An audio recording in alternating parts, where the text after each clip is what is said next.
कई बार माता पिता इतने भोले होते हैं कि समाज में वो नहीं जानते कि आजकल के बालक कितने प्रोफेशनली हो गए हैं, तो बेचारे प्रसन्नता के मारे जल्दी जल्दी बताने लगते हैं हमारा बालक ऐसा ये। तो बालक माता पिता को ऐसे देखते हैं, तुमने ऐसे क्यों देख लिया, बोल दिया समाज में, कुछ नहीं आता तुमको, बिल्कुल पागल हो मम्मी तुम, मेरी कोई वैल्यू नहीं है, कुछ भी तुम बोलती हो, बहुत ज्यादा आगे आगे बड़बड़ करती हो। हमें बहुत कष्ट होता है। अरे भैया, ये माँ ही तुमको संसार में लाई है, अगर माँ नहीं होती ना तो तुम इस संसार में आ भी नहीं पाते। तुम्हारे लिए कितना कष्ट सहती है ये माँ तुमको संसार में लाने के लिए, तुम्हें क्या पता। मातृ ऋण से कभी कोई ऋण नहीं हो सकता भैया, चाहे तुम जितना प्रयास जीवन में कर लेना। एक ऋण ऐसा है, माँ तुमको 9 महीना पहले कोख में रखती है। आंख खुली तो अम्मा की गोदी का एक सहारा था, उसका नन्हा सा आंचल मुझको भूमंडल से प्यारा था। बड़े हुए स्कूल गए, ग्रुप प्यार का ले आए, और जिस दिल में माँ की मूरत थी वो और किसी को दे आए। आजकल मैं देखता हूं कि जो बालक थोड़ी सी फिजिक्स केमिस्ट्री बायो साइंस पढ़ लेते हैं, मेडिकल साइंस के स्टूडेंट बन जाते हैं, थोड़ा विज्ञान पढ़ लेते हैं, थोड़ा सा प्रेजेंस ऑफ माइंड बढ़िया होता है, अपने माता पिता को ही पागल कह देते हैं। हाँ? अरे राम राम, कल आपने गणेश जी की कथा से नहीं सुना? सर्वदेवमयी माता सर्वदेवमय पिता, सर्वदेवमयी माता है, सर्वदेवमय पिता है। माता पिता में सारे संसार के तीर्थ वास करते हैं भैया। जिस प्रकार से गंगा किसी सरकार की लाई गई योजना नहीं है, गंगा हमारे भगीरथ जैसे पूर्वजों ने लाई है तपस्या करके। और मेरी बात सुनिएगा भैया, गंगा जल जैसा दूसरा कोई जल नहीं हो सकता, और माँ के जैसा दुनिया में कोई दूसरा दिल नहीं हो सकता, कोई दूसरा दिल नहीं हो सकता। थोड़ा सा तुम्हारे 2-4 मित्र बन गए, 2-4 साथी बन गए, तुम चलने लगे, तो आज तुम भूल गए कि जब पहली बार तुम चलना सीखे थे तो उसी माँ ने तुमको उंगली पकड़ के मेरा मुन्ना मेरा बच्चा चल जाए। कितना परिश्रम करती है तुम्हारे लिए, रगड़ रगड़ के तुमको तेल लगाती है। क्या तुम्हें कुछ भी याद नहीं है? तुम इतना ज्यादा फैशन में पागल हो गए हो। अगर बालक ऐसी सर्दी, भीषण सर्दी, कोहरे की ठंड पड़ रही है, 4 बजे, आज भी हमारे वृंदावन में फोन आया, तो एक छोटे से बालक थे हमारे, लाला है हमारा, एक छोटा सा पढ़ने जाता है हमारे परिकर में, तो वो फोन करके हमारे यहाँ कहता है अपने पिताजी को, पिताजी आज तो यहाँ कुछ हो गया है। छोटा सा बालक है, फोन करके कहता पिताजी आज तो यहाँ कुछ हो गया है। तो इनके पिताजी ने बोला क्या हुआ है? बोले आज तो यहाँ सब सफेद सफेद हो गया वृंदावन। तो पिताजी कह रहे हैं बच्चे आज कोहरा छा गया है। तो बालक तो भैया सच्चे हैं, जैसा उन्होंने देखा वैसा उन्होंने जिक्र कर दिया। तो वही माँ तुम्हें 9 महीना गोद पे रखती है, याद रखिएगा। और भैया यदि तुम ऐसी सर्दी पर पेशाब कर देते हो, बाथरूम कर देते हो, तो स्वयं तुम्हें सूखे में सुलाती है और वो माँ खुद गीले में सो जाती है।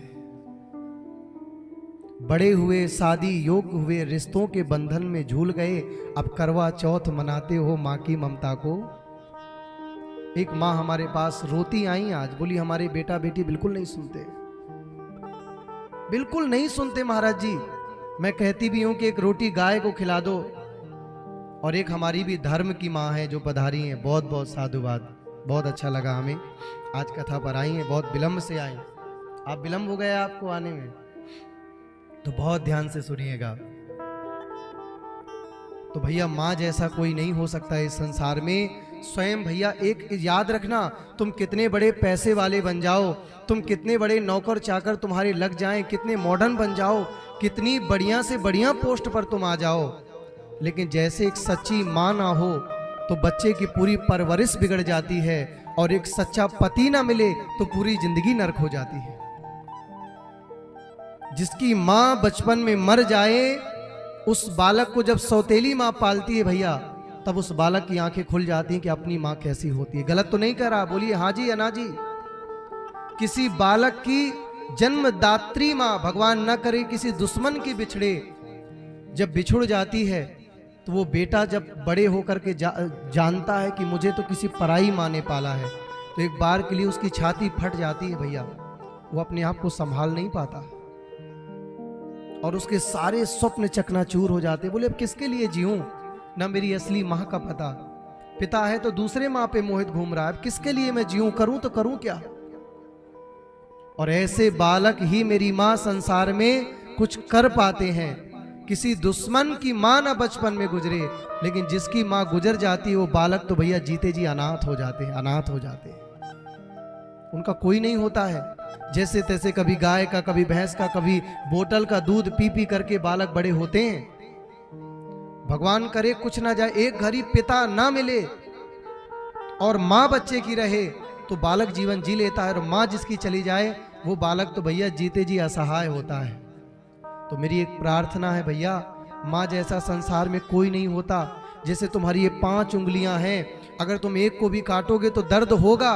इसी प्रकार जब माँ के चाहे 1 नहीं, 2 नहीं, चाहे 4 बच्चे हों, समानता माँ को मानती है, समान माँ सबको मानती है। किसी भी बच्चे में भैया भेदभाव नहीं करती माँ, कभी भेदभाव नहीं करती है।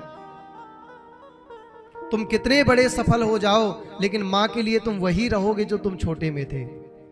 लेकिन थोड़ी सी सफलता पाके जब तुम अपने माँ को नीचा दिखाते हो भैया, तो याद रखना तुम माँ को नहीं नीचा दिखा रहे हो, तुम जगत माँ को नीचा दिखा रहे हो। संसार में तुम्हें कोई उपलब्धि नहीं मिल सकती है, कोई उपलब्धि नहीं मिल सकती है, सुन लेना। और वो बालक बहुत मेहनत करते हैं, बहुत मेहनत, रात दिन, लेकिन उन्हें सफलता नहीं मिलती। अरे तुम्हारे खुद के मैया बाप तुम्हारे आचरण से रो रहे हैं घर में, हाँ? खुद तो तुम इतना कष्ट देते हो, फिर तुम सफलता की याचना करे घूम रहे हो। एक बालक है, अभी हम पूर्व में, अभी वो अपर कलेक्टर के पद पर नियुक्त हुए हैं, उमेश नाम है उस बालक का। पूर्व में अभी हम कथा कर रहे थे खजुराहो मध्य प्रदेश, बहुत अच्छे टेम्पल है वहाँ। तो हमारे एमपी के जो मुख्यमंत्री हैं श्री मोहन यादव जी, उस बालक को भी आशीर्वाद देने पधारे थे और कथा में भी आए थे। उस बालक के प्रति, उस बालक की जो माँ के प्रति जो निष्ठा थी, अद्भुत निष्ठा, पढ़ता भी था, कथा में भी निष्ठा थी और माँ पिता के प्रति भी निष्ठा थी। आज देखते देखते बालक को फूल जैसी स्थिति, मात्र 27-28 वर्ष का भी युवा अपर कलेक्टर के पद पर नियुक्त हुआ है और ब्राह्मण परिवार का बालक है, उमेश अवस्थी नाम है, अपर कलेक्टर बना है। तुम क्या नहीं बन सकते? क्या भगवान की तुम्हें कथा क्या नहीं दिला सकती? अरे भगवान की कथा तो तुम्हें कंपटीशन तैयारी करना सिखाती है। माताओं बहनों, युवान भाई बहन जितने बैठे हैं, अगर तुम्हें जीते जागते परमात्मा को देखना है, तुम अपने माता पिता को प्रसन्न कर लो, क्योंकि ये माँ ही है जो तुम्हें संसार में अपने से ज्यादा आगे बढ़ता हुआ देखना चाहती। बाकी कोई तुम्हें संसार में खुद से आगे जाता हुआ नहीं देखना चाहता, कोई नहीं देखना चाहता। सब कहेंगे बढ़ जाओ बढ़ जाओ बढ़ जाओ, लेकिन जब तुम बढ़ते हो माता तो उन्हीं को जलन होती। सबसे पहले जो कहते थे तुम बढ़ जाओ, लेकिन जो अपनी जन्मदात्री मैया है वो तो भैया रात दिन भगवान से प्रार्थना करती है कि जैसे सबके बालक बढ़ें वैसे मेरा भी लाला बढ़ जाए। हाजी या नाजी, माँ प्रार्थना करती है नहीं करती भैया? तो भैया याद रखना, बड़े हुए शादी योग्य हुए, बंगले में कुत्ते पाल लिए और बूढ़े बेचारे माँ बापों को वृद्धाश्रम में छोड़ दिए। ऐसे व्यक्ति की कभी सदगति नहीं हो सकती भैया, कभी नहीं होती। जितने बालक घर बैठ करके हमें सुन रहे हैं भैया, स्वयं सीखिए मेरे महादेव। कल आपने कार्तिकेय जी के और गणेश जी के जन्म की कथा सुनी कि गणेश जी कहते हैं भैया कि माता पिता जैसा कोई संसार में नहीं हो सकता। इन 4 का सम्मान हमेशा करिए, मातृ देवो भव, पितृ देवो भव, अतिथि देवो भव और आचार्य देवो भव। ये वेद के 4 वाक्य हैं, 4 वेद के वाक्य हैं। पहले के समय पर घरों पे, घर के आगे लिखा रहता था अतिथि देवो भव, और आज क्या लिखा रहता घर के आगे? कुत्ते से सावधान। अब पता नहीं चलता कि घर में कुत्ता है या घर में रहने वाले।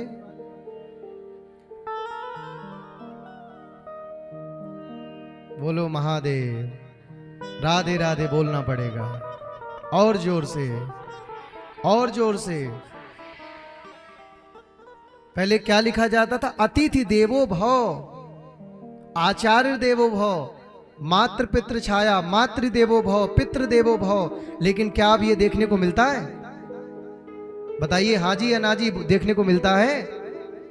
बताइए कितने घरों में हमने देखा होगा फलानी की प्यारी पत्नी का नाम लिखा रहता है प्रिया निवास, शालिनी निवास, प्राण प्यारी कुंज। एक घर में तो लिखा था स्वीटी निवास।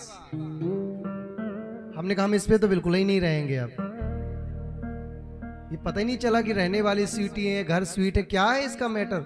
और भैया सुनो अचंभे की बात, चलो हम जब गए हैं तो चाय तो पीना ही पड़ेगा। तो जब हम गए तो वो स्वीटी आ गई चाय लेके, बोली महाराज जी, मैंने कहा ये क्या लिखा है घर के आगे? बोले हमारा नाम। मैंने कहा क्या? तो कह रही है दांत है नहीं 80 साल की मैया, हवा पूरी बाहर, स्वीटी बोल नहीं पा रही। अरे भैया ऐसे नाम का क्या ही मतलब? यथा नाम तथा गुणा, जैसे नाम होगा वैसे ही हमारे जीवन में गुण भी आते हैं भैया। जैसा नाम वैसे ही गुण आएंगे।